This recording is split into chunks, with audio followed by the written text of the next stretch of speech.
Well, the Prime Minister sent out his Public Safety Minister today, we thought, to back down on his hunting rifle ban.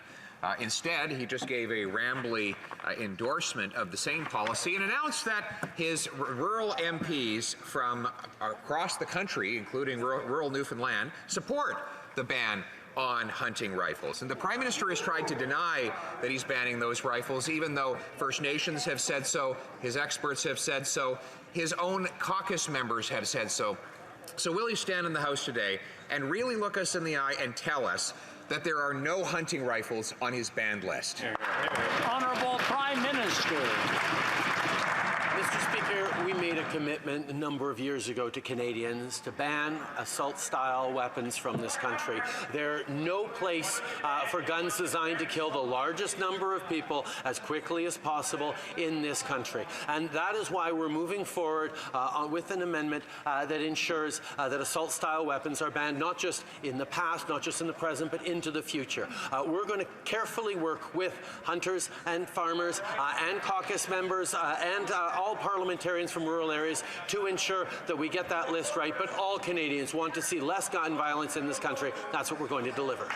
Leader of the Opposition. I mean, Mr. Speaker, that's not what he's doing. He's banning firearms that in many cases are not even semi-automatic. These are firearms that have to be rechambered every single time. They're deliberately created for hunting and sustenance. The Assembly of First Nations has unanimously spoken against this ban on hunting rifles, as have numerous experts and now members of his own caucus. They all agree that his ban does not target weapons that are designed to kill people. It targets weapons that are for the legitimate Canadian tradition of hunting. So will he announce he's backing down from attacking our hunters today?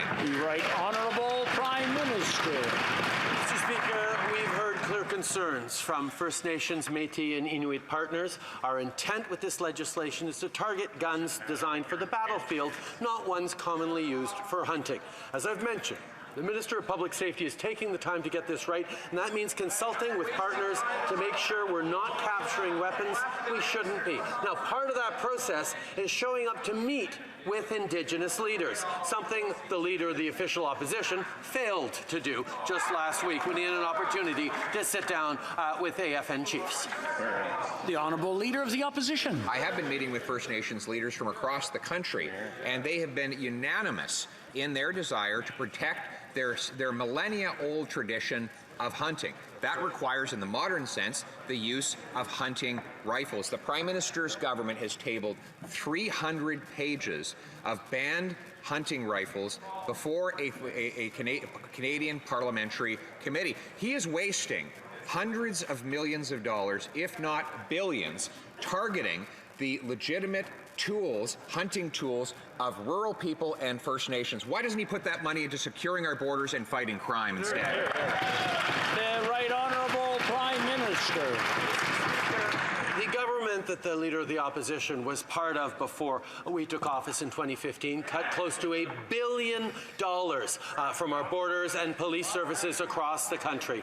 We, on the contrary, have been investing to restore that funding, even as we move forward close to $1 billion on keeping our communities safer. We also have invested massively in our border protection to ensure, for example, that last year we were able to collect double the amount of illegal firearms trying to cross our borders as the year before. We will continue to protect our borders. We will continue to protect Canadians. We will continue to move on gun control.